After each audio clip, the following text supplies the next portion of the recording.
So I'm going to talk about Genesis 12, verses 1 to 4 for the most part, but I'd like to read Genesis 12, 1 to 9 to get us the basics of this story. Now the Lord said to Abram, "Go from your country and your kindred and your father's house to the land that I will show you. I will make you a great nation, and I will bless you and make your name great so that you will be a blessing.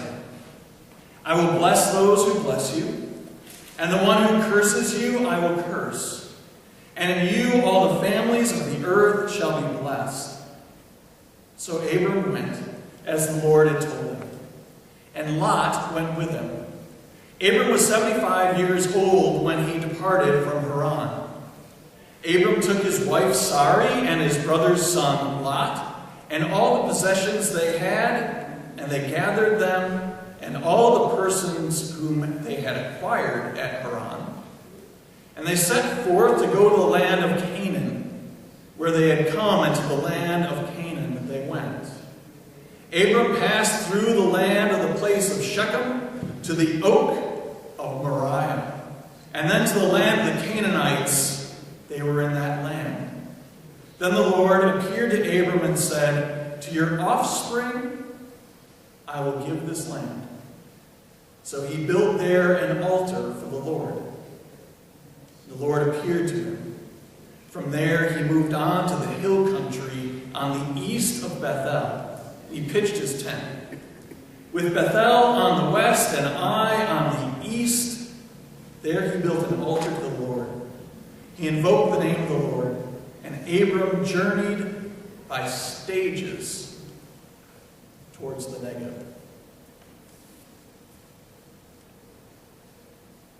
The Lord said to Abram, "Go from your country. I will make you a great nation. I will make your name great.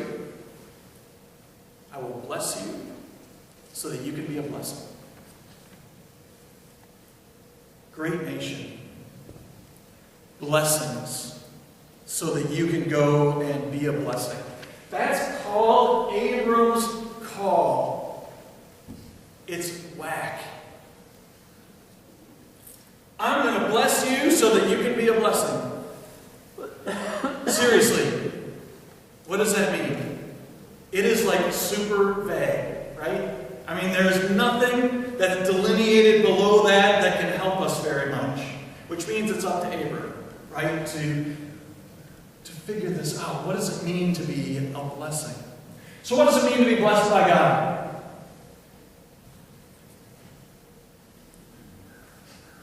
What does it mean to be blessed by God?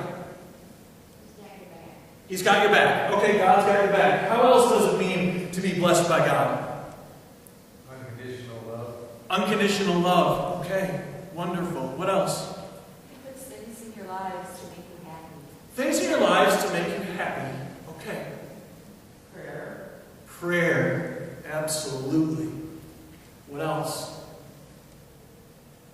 Puts things in your lives to challenge you. Puts things in your lives that challenge you. How have you been blessed by God? Those are generalities. Now, how have you been blessed by God? Friends and family. Friends and family. Help. Help. Love. Love. Friends.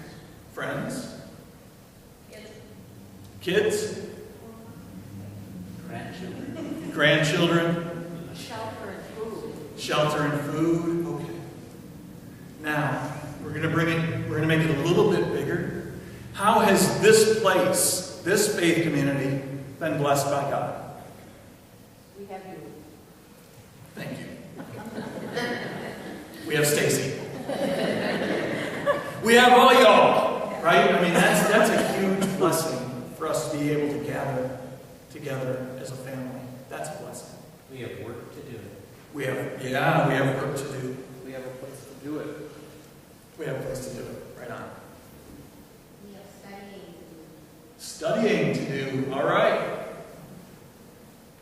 What else? We have many blissful moments. Many blissful moments. Many opportunities to share our blessings. Opportunity to share our blessings. Awesome.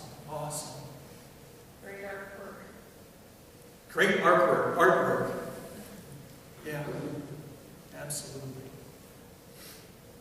So God says this thing, I'm going to bless you. Right? He says that to Abram, and God says it to us, and God says, I will bless you. I'm going to bless these places where you gather as a family of faith. I'm going to do that. But it doesn't end there. Right? God doesn't say, so here's the deal. I'm going to bless you. And you know what? If you choose to go out and bless other people, that would be kind of cool if you did that in my name. But you don't really have to. It's pretty clear that God has this blessing and then says, so that you will go and bless others. Right? That's like this response. And it's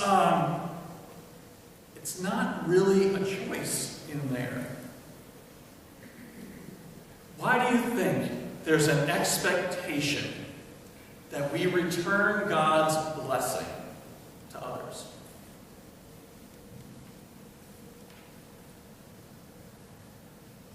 So that His power can be spread faster. Yeah, so His power can be spread faster, so that His love can be spread faster.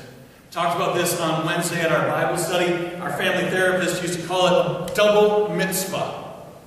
We're blessed by God, that's a mitzvah, right? And then we go and we bless other people, that's the double side. It's pretty cool to be able to do that. But there is that expectation there somehow. What happens if we don't respond? We don't answer the call. We don't answer that call. What else happens if we don't respond? We get reminded. Okay, there's going to be there may be a reminder. Absolutely. What else? God's message doesn't get given to the people around. It doesn't get spread out. God's message doesn't get spread out. Is it going to be taken away? No. God doesn't say, I'm going to give you a blessing, and if you don't go and return it, I'm going to take it back. That's not the kind of God that we have, right? I mean, the blessing comes before we can go out and share it with others. Will you experience the blessing more if you go and share it? Amen. Yeah, right? I mean, that's it. Jesus sort of said it this way: when you give away everything that you have, it's going to come back to you 10, 20, 30, 60, 100 times. And he meant that in lots of different ways. So when we get blessed and then we go and give it away, it's like a boomerang, man. It just comes back. And it's pretty amazing to experience those sorts of things. So Abram packed up all of his stuff, his whole family, all the people that worked for him, and they left. Wow. They had no clue where they were going. Can you imagine that? Taking your entire family, all your stuff, packing it into a U-Haul, and starting down the highway, and hoping that God tells you when to get off. I don't know. It sounds a little scary to me. I don't know if it's scary, but it just sounds like there's a light at the end of the tunnel and you're just going to find it. I hope so. I hope that we're going to find it. Absolutely, that's true. But Abram went, and we're called to go. That's part of our story, is that we are called to go. For about a decade now, which is kind of scary to say, that so we've had these words that are sort of attached to Zion. It says love and serve. That's our going, right? Those aren't just sit on your hands on chairs on Sunday morning's word.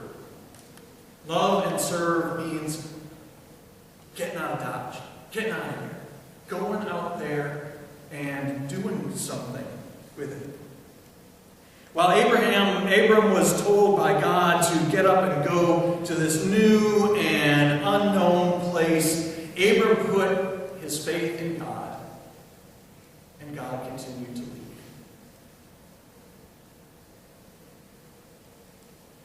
When we're asked to be of love and service in our daily lives, that can take us into some unknown, potentially awkward, sometimes scary places. But the promise is that God has already blessed you to go there. Our job is to go and let those blessings overflow. You've shared how you've been blessed. What does it take to love? What does it take to serve? What does it take to love and serve? Respect for others. Respect. Wonderful. Yeah. What else? Believe. Okay. Listening. Smiles. Eyes. Right? A sandwich. Saying yes. Always to go and love and serve. Always to be part of that blessing that continues to go out. I think that the kids are working on this. I'm not positive. Wherever Abram stopped, wherever Abram experienced God's presence, they made an altar.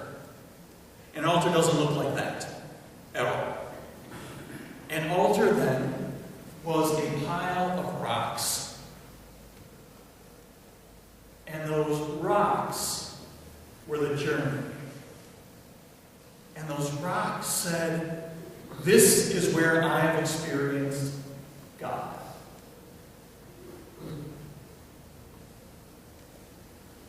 It is hard to go into our world today without being on some sort of rock under your feet. Sidewalks are rock, right? The roads are rock. When you boil it all down, the sand that's underneath all this stuff is still rock. What if we actually believed? What if we actually believed that every place that we were on rock was a place where we can encounter God and share God?